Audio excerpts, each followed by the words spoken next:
Hi, this is Dr. Randy Bach. Today is June 29, 2022, and I'm here for a coronavirus conversation as every week. And hopefully, we're going to be able to mutate, much as the variant strains have done in coronavirus, into a new version of this conversation, keeping it a viral conversation, but maybe bringing up other more general medical topics.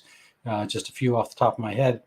For instance, I'm working at a clinic that has a new treatment for men's erectile dysfunction, and there's some interesting studies about that. People always are curious about getting off the COVID-19 20 pounds or so that they put on. We can talk about diet, obesity, general topics, anything that comes to mind. One that's they can sometimes be a little bit off topic as well. I've always been puzzled why Viagra was written for men, but can never be written for women. I understand that men and women approach sexuality differently, and they have, somewhat different, hydraulic system going, but in some ways not. They come from embryologically, the clitoris and the penis come from the same basic tissue, and there's spongy tissue, and there's, an erection within the clitoris as well. I don't want to get too far off topic, but, there are a lot of fascinating things out there. And if you show an interest or have some questions, I can maybe start, partitioning this, weekly talk into other topics and areas such as, we might want to talk about. I'm not going to be able to be treating patients, through this portal. It's a one-way thing, first of all. Second of all, I'm just going to be talking about, topics medically, generally speaking. Anyway, what's in the news? June, tends to be pretty quiet on the news front. A lot of people are going away. Vacation homes, especially our elites. Notably, as you probably know by now, Dr. Fauci quadruply injected with vaccine juice, came down with COVID-22. He probably still calls it COVID-19. It's not. It's COVID-22, 2022. And this shows the utter ineffectiveness of the vaccines for the current strains. I think that all things considered, if I had to face a virus naive, that is without any possibility of vaccination in advance, I would probably pick coronavirus in either its forms as 2003 SARS or COVID-19 over, say, the Spanish flu, which is far more dangerous and virulent back in the day, 100 years ago or so, when there was no vaccine. They didn't even know what viruses were. That's tended to be a killer much more of young people than old, and there was some innate immunity most likely amongst the older population because the influenza viruses cycle more. Insofar as COVID-19 was dangerous, it was dangerous the way a wolf is when it encounters a population. We could go back to our ancestors. The first time they saw wolves, they were feared because wolves had their own kind of home base. They had their own essentially animal reservoir. They didn't need humans. But as wolves turned into our domestic dogs, they did need us. So our current Shih Tzus and Dachshunds and retrievers, and I don't know, there's probably a few hundred different brand names for dogs, poodles and so whatnot. They have self-attenuated to be much more mild towards us because they need us, and they don't want to kill us because we feed them and they help protect and nurture our souls and all that kind of stuff. They give us a lot of laughs. That's not the case with wolves, foxes, coyotes, which still present a danger. So original SARS 2003 likely had an animal base and came upon the human population without any, investment, as it were, in our safety and well-being. But was kind of frozen in time and frozen in the lab, and probably had a little bit of tweaking, gain of function testing and whatnot, which unfortunately our institutes of health funded via Dr. Fauci, which he admitted with the Rand Paul investigation. Anyway, over time, when it was re-released into the wild, probably inadvertently, I don't think China was directly intending to release this.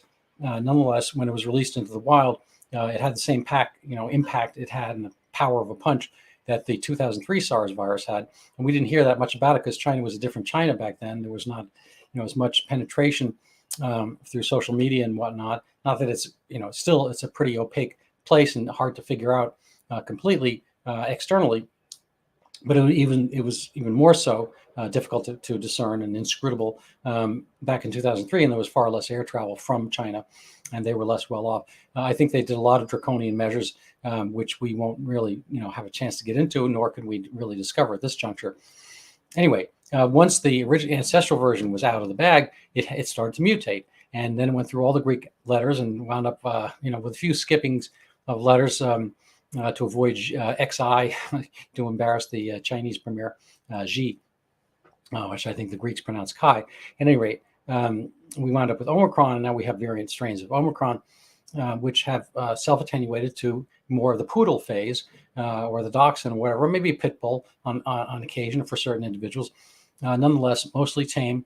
And it's not to say you can't have a problem with your dog. You can't potentially get rabies or trip over the leash, or have somebody else's dog bite you and whatnot. There are some dangers with dogs, but it's nothing like having a wolf or coyote in your house and whatnot, one who is untamed. So this is kind of the natural evolution of the virus, as probably is the case with all our cold viruses. And I always remind people that 1 out of 5 or 1 out of 6 of our cold viruses before COVID-19 were coronaviruses. So it's this category that remains very common within the common cold category, and it's common. So there's adenovirus, RSV, rhinoviruses, and whatnot, but I'm not going to get into them all.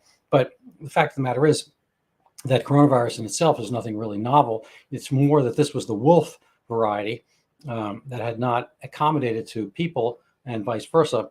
And now we have. So where does that leave us? Well, I'm trying to be brisk tonight. So that was a little bit of an intro. And I guess, just to kind of reiterate the point, insofar as the COVID-19 vaccine is a positive, it was so for COVID-19. So for the ancestral version, which was passing around the world in 2020. So if you could have gotten a vaccine prior to that or as early as possible, fine. But as each variant strain moves on, the COVID-19 vaccine covers, has less in common with those, and it is not a booster. It's nothing of the sort. It's a total misnomer. It's not really a vaccine for Omicron, as we can see from Dr. Fauci and many others who are coming down with Omicron, with really usually little consequence. I mean, he's in his 80s, and I assume he's going to survive, and I wish him well on a physical, personal basis. But professionally, he's been out of bounds because he's helped prop up fear and a lot of the lockdown issues, which have brought their own costs to society, and societies plural. So I'm going to go into a little bit of that, I hope. So I have a couple articles I'd like to share with you, and let's see if I can get them up here. So here's one that's relatively recent, June 22, 2022, how COVID has deepened inequality in 6 stark graphics. So this is a nice kind of interactive piece from Nature, and I'll just kind of go through it. It actually comes up with some little quickie blurbs. Basically, people were getting less impoverished through the years. This is 2015 over here, 2022 is over here, and so the numbers would have projected down further. But in fact, more people became impoverished with the onset of lockdowns and diminished travel, diminished trade, and so forth. So you can read their, the blurbs right here. So I'm not going to do much talking over this. And this, let's see, 500 million of these people could be in sub-Saharan Africa, a very poor place to begin with. And that shows that, a lot of the places where people are poor got worse. In East Asia, it wasn't quite as bad because I think there's greater wealth there in general, depending on the country. So as we kind of slide through, you can pause and read these if you like. And as we've seen here, food prices have gone up. Increasing prices create a very difficult and tense cycle. This here shows estimated income loss as a percentage basis, and it goes, I think, through the quartiles of poverty. So the poor people got even more poorer on a percentage basis. That's redundant. So they suffered more, is what I would say. And the wealthier people didn't have much diminishment. They may not have increased as much, but they didn't have as much diminishment as the poor people. So in the bottom 20% of earners, I guess these are quintiles, were 7% lower than projected before the pandemic. And these, similar for the next bunch, but as the income level goes up, there's a little bit of less being affected. And so the numbers come up and finally they turn blue. That's the wealthiest cohort. So as we've seen, our elites tend to be a little bit tone deaf for all the things they do. They want to keep as safe as possible and keep everything going. And, but they have their Cape houses and they have their mountain retreats, and they are able to go away and, kind of stay at the, the family home in the woods someplace and keep away and yet do all their work, online. This is not really the nature of say the people, who are more on the front lines. And in the United States, the age-adjusted number of COVID deaths per 100,000 people, that is, so the rate was higher in those groups that tend to be on the poorer end of the spectrum. Now, that doesn't necessarily say it's, here, I think we have had some exaggeration of actual COVID-19 deaths, but I'm going to leave that aside for now.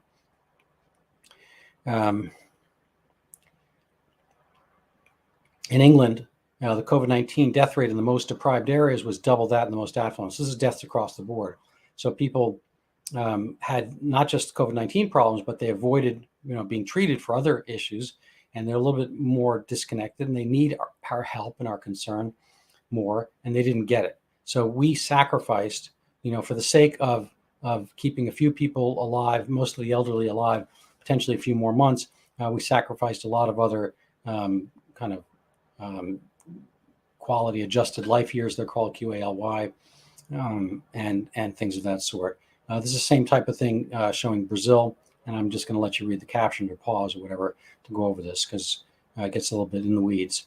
And there's been more domestic violence as well. So this is, here's the article, as you might see it in Nature magazine, and you can go over this on your own. I'm happy to put the link up if you're interested. This is I come back to these pictures now and then. This is kind of the waves of different COVID over time with the variants, and the variant strains we're on right now is these are all, I guess, from purple on is all the these are all the Omicron strains. The United States here, and these last three over time have been Omicron strains. So it's been a long time since, I guess, the Alpha. So this is even predating the ancestral version. Is all before all this. It's over on the left side. You wouldn't even see it. This is country by country. Everyone's doing the same thing. We're all getting basically same strains. If you see the color pattern, it goes. I'm not going to name all the colors, but it's basically the same set of colors from country to country to country to country. And so we're all pretty much in the same boat as far as this goes. And Omicron has no relationship to COVID-19 as far as being covered by the COVID-19 vaccine, which is, again, misnamed as booster. I'd like to go over the countries. I'm just going to do this really quick. India doesn't really have any cases anymore. Indonesia, ditto, and their deaths have gone down. These are places that predominantly were not vaccinated during the various strains, including the Greek letter strains.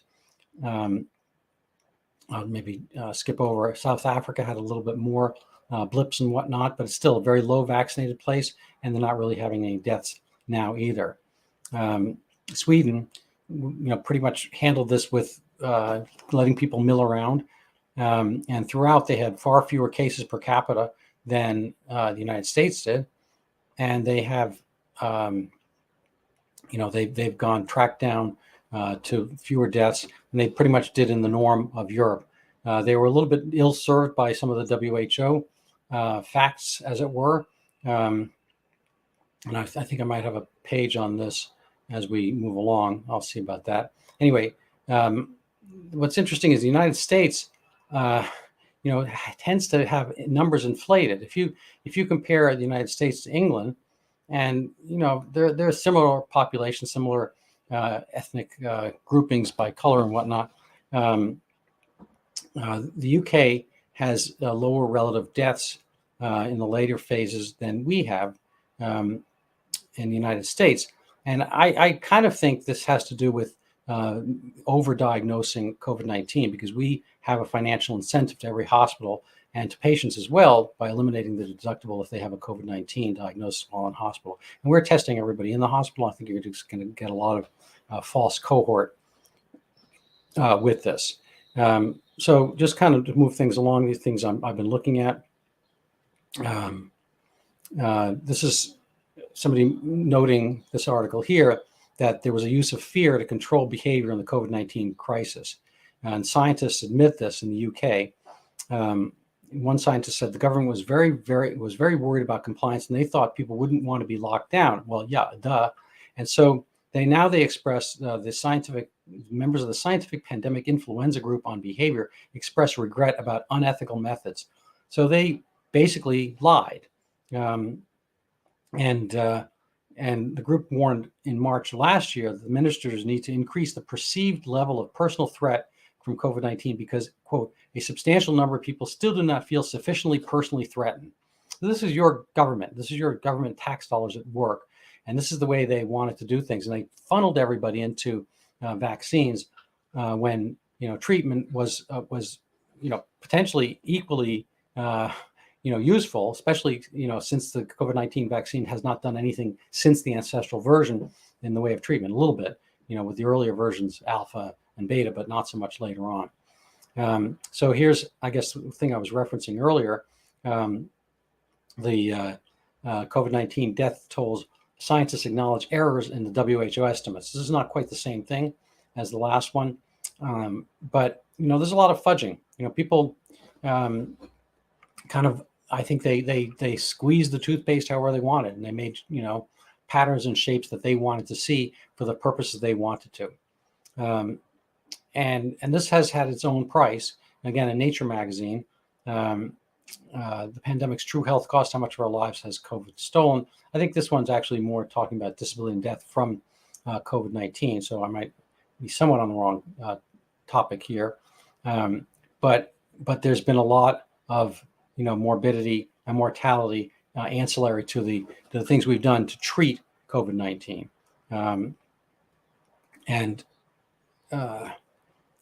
There's an article here I can give reference to.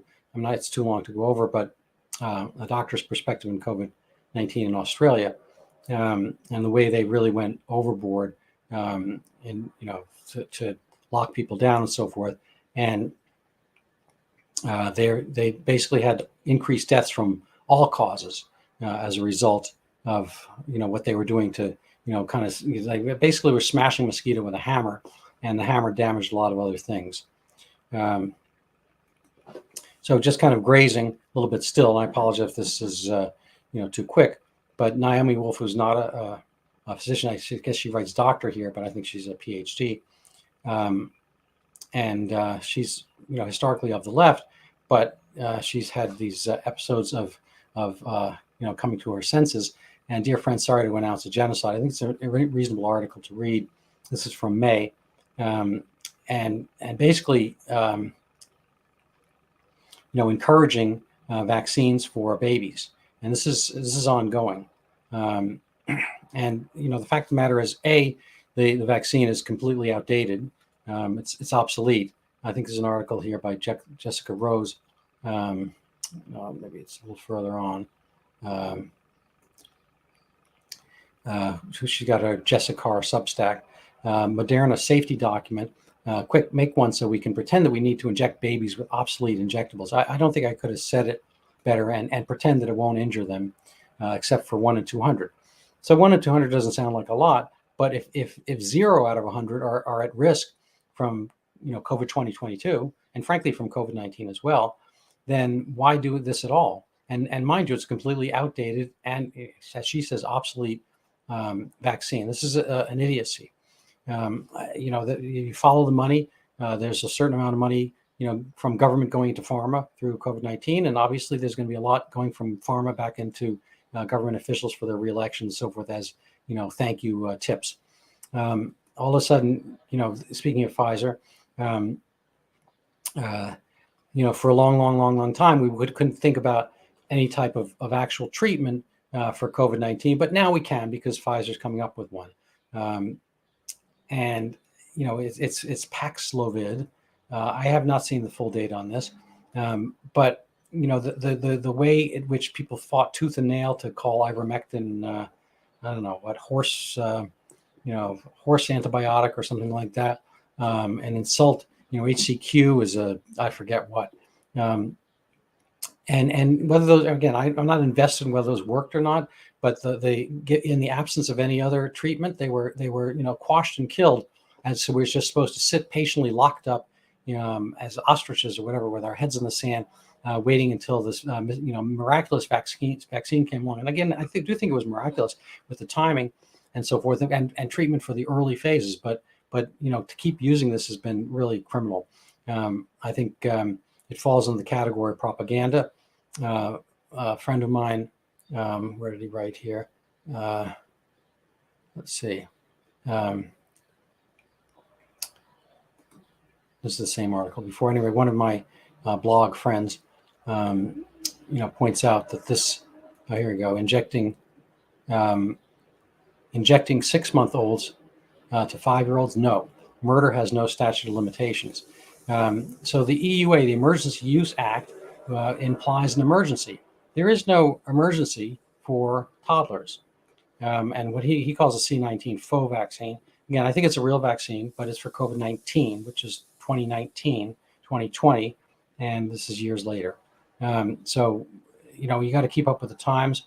What else? There's just a lot of other stuff that went along with this. I can give you links to some of these. I'm not going to be able to spend a lot of time on them tonight. But the Brownstone Institute is a good place to look at a lot of these articles. I also check Steve Kirsch, and he has a Substack, stevekirsch.substack. I think it's separately interesting to me that a lot of the best analyses have not come from the medical or science professionals themselves. Last week I was speaking with Edward Dowd, who is not a medical professional. I recommend you look at the interview there. He was fabulous and informative and so forth, and brave. And Steve Kirsch I have not met him nor spoken with him, but he points out, he's just a computer guy, software, I believe, and he points out that what you see and hear from the regular mainstream press is not necessarily true. He points out the New York Times had this to say, that ivermectin has little effect on recovery time from COVID, but they're maybe just looking at one piece, and there's a lot of other data. If you look at death results, ivermectin alone is 3 times better preventing death than any vaccine. So if you're a vaccine enthusiast, ivermectin may not work, but neither do vaccines. And insofar as they marginally work, ivermectin might marginally work better than a vaccine. It stands to reason because ivermectin is an antibiotic and has antiviral capabilities. I think the inventors actually won the Nobel Prize, we've mentioned before, for medicine. And insofar as it works against viruses or the anti-lysosomal properties kind of across the board, it would stand to reason it would be more adaptive to the various mutant strains as they come along than a COVID-19 vaccine, which is specifically for that ancestral version spike protein appearance, one aspect, kind of a physical basis rather than dealing with functional. Anyway, I hope I didn't lose you there. Let's see, what else do we have?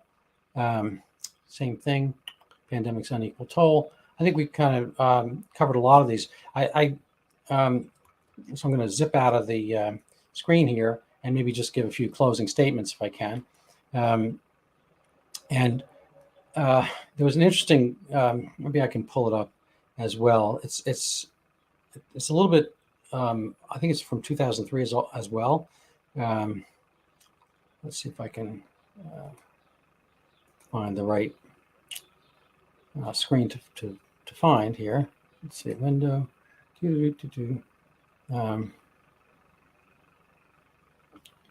I don't think I can just pull it up. Well, maybe it's over here. Yeah. So it's this article here.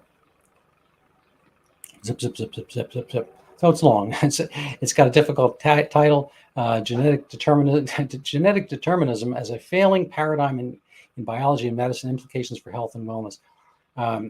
Just from the Journal of Social Work Education, 2003. So it's not a thing I generally read. So I was referred to this by a PhD population geneticist whom I admire.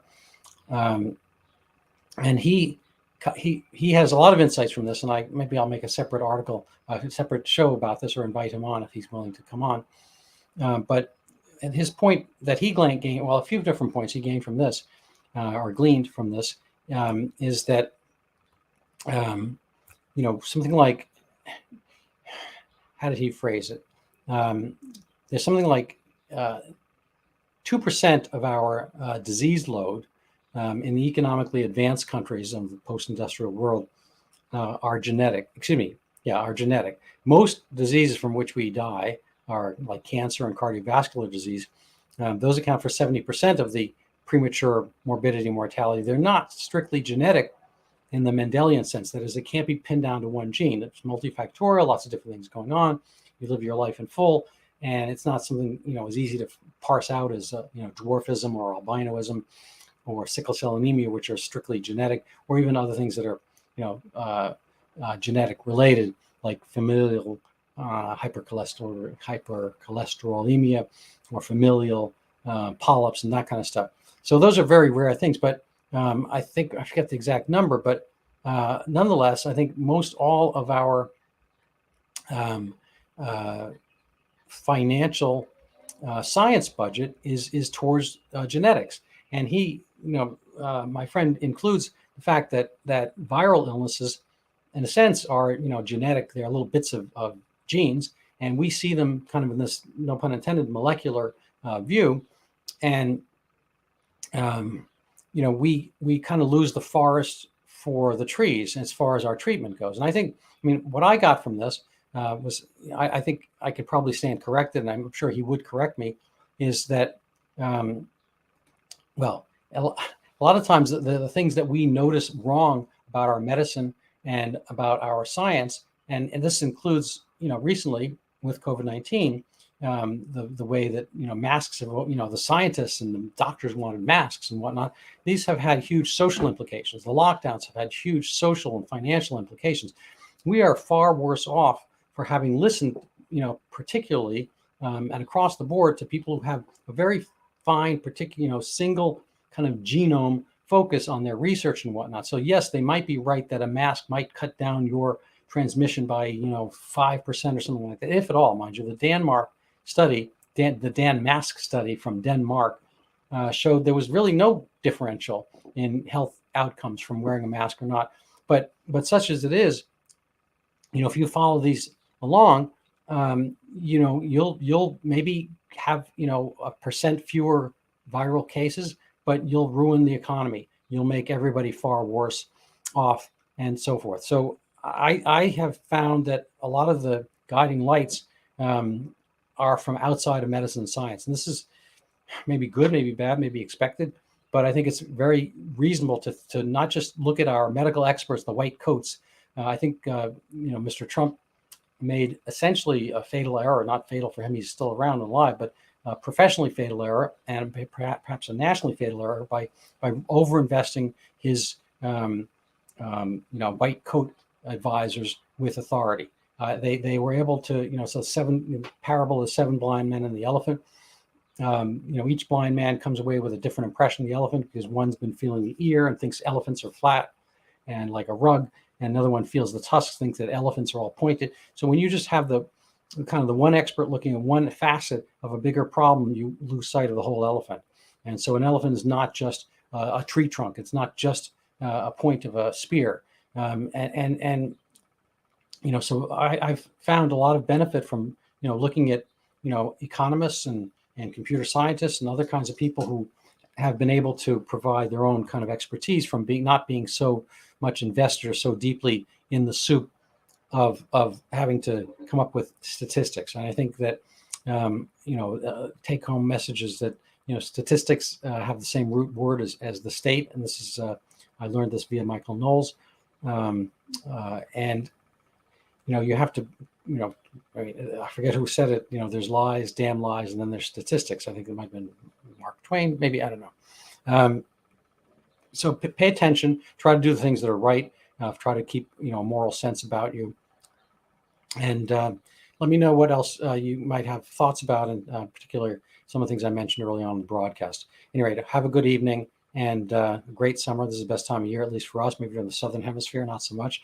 I was on a Zoom call with some people from various places, and some were south of the equator.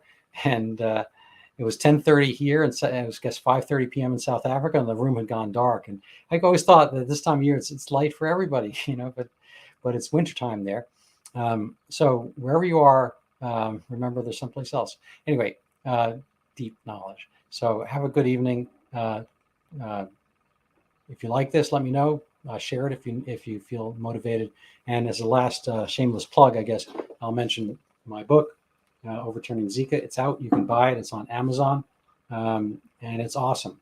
I'm hoping to get a little bit of PR, but anything that you can do to help spread the message, I certainly appreciate that. If you go to Amazon, just put in Overturning Zika, and you can learn about it. I have an article in the American Journal of Medicine as well. Just type my name, put Zika up, American Journal of Medicine. You should be able to find it. So I appreciate any comments, criticism. If you leave reviews of the book, hopefully they're good reviews. If they're not,